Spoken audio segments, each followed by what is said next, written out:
Ano nga ba ang itsura ng guarantee letter na ibinibigay ng tanggapan ng Pangulo o ang Presidential Action Center? Ito ang halimbawa ng isang guarantee letter na shinare at pinost ng isang beneficiary sa kanyang SOCMED account. Tingnan natin ang nilalaman.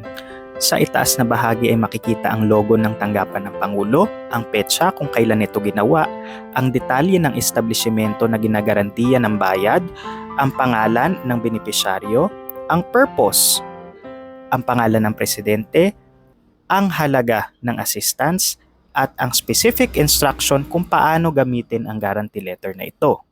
Sa ibabang bahagi ay makikita ang mga detalye at digital signature ng tanggapan ng Pangulo, Executive Secretary o kinatawan nito.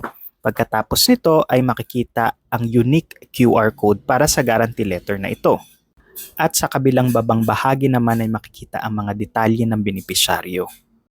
Maaari itong isend ng tanggapan ng Pangulo o Presidential Action Center bilang soft copy dahil valid naman ang digital signature dito. Follow for more money tips and stay smart and safe out there.